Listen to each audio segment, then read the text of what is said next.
Let's talk a little bit about the American Jobs Act, which you're helping the administration sell around the nation. Independent economists have praised various parts of the American Jobs Act.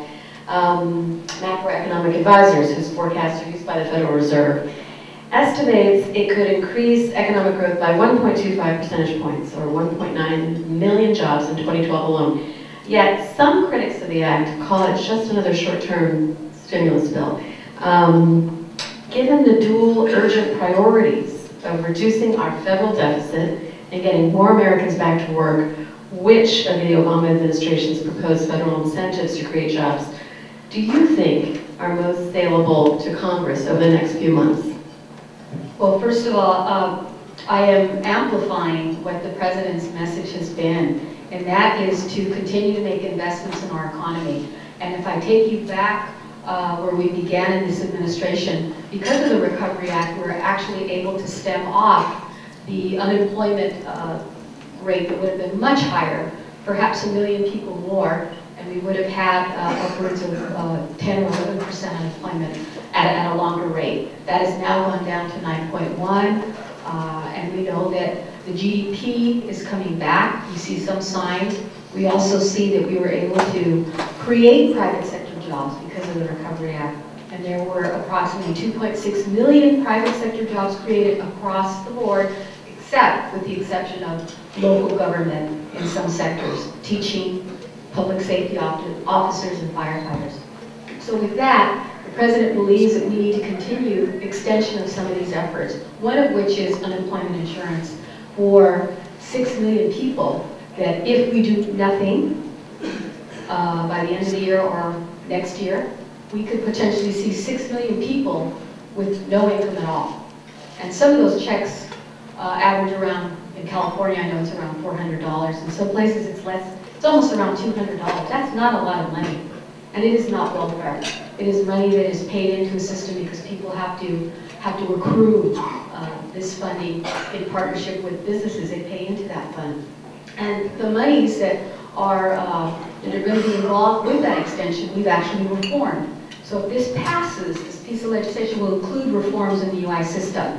Now you can call in or go online to register and say, well, I'm looking for a job. Now we're going to say you have to come in face-to-face, and you have to give us some feedback, and we have to do an assessment, and we have to do an analysis of what your skill sets are, and then have you go into a program where we can help you better assess where your skill sets are, get coaching, resume writing, and then get the job listings and all the help that you need. But we've also transformed the UI system in a new way. So say if you've been out of work for more than 6 months or a year and you've given up, nobody's calling you in, they look at your resume and they're not calling you in, you can potentially draw down that UI benefit and use it to start up your own business. And use the services that we offer through our one-stop centers to get assistance from SVA, so you can draw up a business plan and start your own business. But if you fail, that's okay. You can still go back, revert back to the regular UI system, because we know businesses don't always succeed in the first couple of months. We've also added funding for a payroll tax. So if you hire up someone that's been out of work for more than 6 months, you get about a $5,000 tax credit. We're also allowing for businesses to write off any of their capital investments, to dispense with that. We've also made incentives available so that we could hire up some of our returning veterans, especially our young men and women that are coming back from Iraq and Afghanistan. Some who have been in 2 or 3 tours of duty. Their first job, and maybe their only job, was in the military. They need additional help and assistance. So we're trying to get businesses to hire up these individuals. And if they've been out of work for about 6 months or more, the tax credit is about $4,500. But if you hire a veteran that is disabled at some point, and, that can vary, the tax credit goes up to $9,600. There are a lot of incentives that are in this package that we're not hearing about. All you hear about from our opponents is that it's going to be a drag on our economy and will add to the deficit. Well, the way we balance the budget on that is we're going to start to close loopholes. And we're going to ask for the very wealthy, some of whom, 65% I understand, are saying that they're willing to pay, to close some of those tax loopholes. instead of individuals that make anywhere from $250,000 in small businesses or businesses. So I think those are good trade-offs, and we seem to be getting good support on what the plan in general is. But more importantly, it's helping to put people back to work, especially those 14 million that are looking for work, and those people over 50 years of age that have been discriminated against because an employer will not call them in. We're saying with this law, you cannot do that, and we will help you. We will also help to place you in a business and try to provide some compensation. You may not get what you were earning in a previous job with that particular skill set, but we'll help to subsidize a portion if you are over 50. And that's a new program that will be used. These are things that are embedded in the American Jobs Act that many in the public are not fully aware of. But once we start talking about it, I think people understand. We're also talking about an infrastructure bank to help create infusion of funds that we can leverage for public-private partnerships, about $15 billion to begin with, to repair our schools, our bridges, our aviation systems, our railway systems, and put at least 1 million people back to work. Now, I know in my community, the Latino community, just to throw that out, or working class, blue collar communities, African Americans as well, we have a lot of people who lost their jobs in construction. And if we can immediately put a lot of these people back with this infusion of money right away and get folks going, that'll spur other economic activity, because you're not only going to need construction workers, you're going to need architects, engineers, accountants, financial managers. In addition, the money that they spend will then help to support the communities where they live and reside and work. So those additional small businesses that provide services, supplier areas will also be able to retain some of that funding. So it has a domino effect. So I do believe, and based on what I'm seeing from economists outside, they're saying that we could potentially create anywhere from low end 1.2 to about 1.9 million jobs. And my sense is that it'll be a lot more, because we're also going to incentivize hiring up of young people. $1.5 billion to help provide for summer youth employment, year-round employment for those ages 16 to 24. And I underscore that because a lot of our college students that are graduating, those, at least in the last 2 or 3 years, have not been able to find jobs. And we need to do something so that we do not lose that talent and we lose that power and potential that these young people have. And I would urge you to consider thinking about how you might be able to work that into your own programs to hire up young people, either on your own or through some incentives that we'll provide through the federal government. And this is a very timely discussion because Congress is beginning debate on the American Jobs Act just next week. So I believe Secretary Solis' staff gave you a fact sheet, that emailed you all a fact sheet that describes the provisions, and take a look at it and let them know which provisions you support. And so as anyone who's spent any time in Washington understands, the political headwinds are often strong and brutal, and the current actions of many members of Congress appear to be purely obstructionist. As the president's re-election spokesman, Jim Messina, said recently, many conservative members of Congress seem to be trying to run out the clock on making any significant economic progress before the elections in 2012. The president's begun to call out some of these obstructionists, such as Representative Eric Cantor and Senator Mitch McConnell.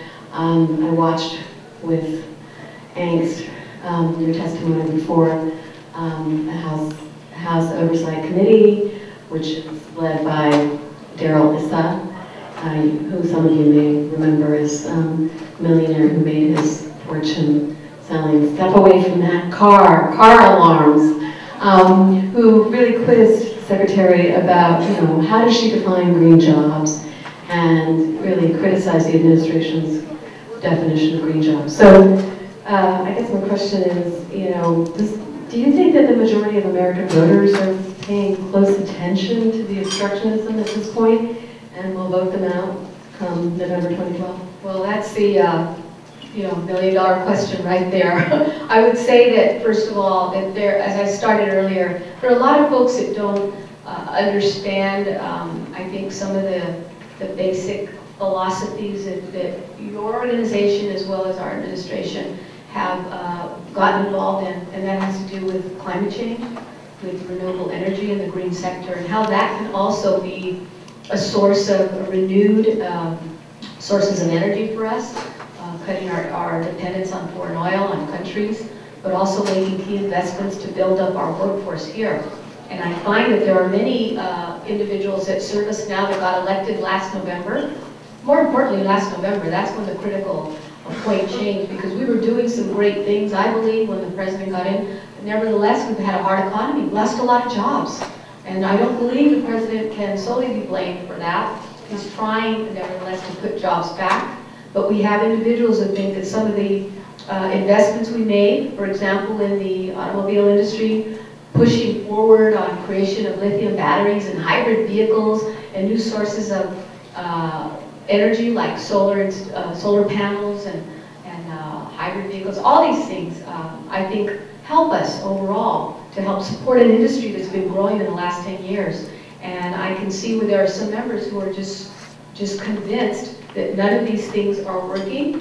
And it surprises me because many of them will come to events that we have around the country and hold up part of the check. As we say, we just delivered $1 million to this segment of your community that is now producing windmills or another source of energy. So I do think the American public is slowly coming around, and they're starting to understand that the individuals that were recently elected that took over are not making decisions in terms of their best interest. And I haven't seen any jobs created since Speaker Boehner took office. In fact, his proposals have been to push back on regulations, push back on not just entitlement programs, but job training programs. They proposed getting rid of 75% of my funding for the Department of Labor. If that happens, and a continuum of cutting back on education overall, continuum of cutting back on EPA regulations, and also cleanup projects, then I'm going to find myself in a place, America, that I don't know. It's not going to be describable to me. And I think all of us have a vested interest here in this. And I would ask you, while I'm making a pitch for the American Jobs Act, I'm making a pitch that you get involved. And that the president has asked me to tell people, as he has asked you, to get online, to Twitter, to get on Facebook, to email, and to support what we see happening around this country. That realization that we have actually lost ground, the disparate treatment of poor people, people who have lost jobs, the concentration of wealth in certain segments of our communities that is not being distributed to people that have helped to make this country and businesses profitable. And I think that that's a step that we all have to take responsibility for. I'm certainly trying to do my part and hope that you will join us, because I know we share in a lot of our vision of where our country needs to be and where it should be. And I am very optimistic. A lot of people ask me, Secretary, why did you take this job? With the highest rate of unemployment in the history that you've ever seen, why would you take this job? Well, I didn't look at it that way. I looked at the glass as half filled and half empty, and I thought, there's still a lot in there that I can do. And this president has given me the opportunity to try to help him with that vision. While be it may not be perfect, because we don't have all the levers to push in the same direction, because we do have some of our own members who are a bit problematic, that I don't have to name, but they're going to come along. You know why? Because the public is coming along. And the public is saying they're fed up. They're fed up. So I hope that you will engage with us, go online, look me up, dol.gov. If you have friends that are looking for jobs, or they want to know more about the American Jobs Act, go on dol.gov, go on the whitehouse.gov, download this information. We have many applications available on computer for people to find jobs, resources, and where to go to get help. So I want to just say that. So. Great, thanks. Just want to ask one more question. Given global business trends that favor highly educated information workers rather than those who work in manufacturing or trade, and the U.S. policy of open borders for foreign-born workers, how will the Department of Labor and this administration protect the interests of well-educated, well-trained American workers? You know, how about those businesses who want to remain profitable, might be tempted to hire equally well-educated but cheaper foreign-born workers as either employees or contractors? Well, we know that there have been programs around for many years, visa programs that allow for example, H-1B visa holders to come in because a company might say, well, I need these very extremely well-trained engineers or tech engineers to come in from other countries. We found that in the course of the last few years, many of these programs in some ways have been abused. So we know we're cracking down on that. We're saying before you go out and bring people in, first do the survey, the screening, the interviews, putting and posting of these jobs. There are many people out there that would work for $9, $10, $12, $13, $15 an hour to do different kinds of things. We want to make sure that employers do that. So we've changed our regulations and enforcement for the H-1B and H-2A programs that we have. And we're going to keep moving in that direction. And partly because we know that there's a need to concentrate on what is available here. Now, that also means, though, that we do want to attract highly talented people, because many of them come here and they go to our universities, they get PhDs, advanced degrees, then they leave and then they compete with us, as the president says. We're saying, well, you know what? Why not just say, let's allow them to stay here as one way. But I'm going a bit further, so as the president, because we're saying there's a whole group of young people who came here through no fault of their own, from different countries around the world, came here maybe as an infant, only know this language, English, only know this country, go to our schools, are top rated, get admitted to Harvard, but then find out, oh gee, I don't have any status here. And what do we do with those young people? There are upwards of, I don't know, 30, 40,000 of them. These are our highly talented individuals that we believe should have a space here in our country. And I go back to my own roots, how my parents came here, worked very hard from other countries, left poverty to come here, and all they wanted, they didn't want a handout, they didn't ask to get in line and get welfare. They came here to contribute and to offer something up that the American public and everyone embraced at that time, and some of us still embrace that we honor diversity, that we honor the contributions and talents of many people from around this world. But we know you have to play by the rules. So yes, you pay your back taxes, yes, you learn English, yes, you get in the back of the line, but nothing is given to you automatically. And I think that's what the change has been, that's what the president has been advocating for, and that's what I'm advocating for. And I think we can do it in a just way, and we can normalize that process and not make it so vicious, because what I see happening is you can't have 50 different laws on immigration, like the ones that come out of Alabama and Arizona. And then they go a bit far because they also hurt industry and economics, the economic development in communities. And many people suffer, not just the ones you think you're getting rid of, but it has an impact on all the economies where these individuals work and live and pay rent. So I think we have a better way of doing it, and I hope a lot of you will better understand what we're trying to do, and if not, go on our website to see what we're trying to do. Because our role is to help protect American workers, keep their jobs, but also protect workers who do come in here, that we don't drive down wages unfairly against American workers and to people here. We don't want people to be brought here in slave labor type conditions either.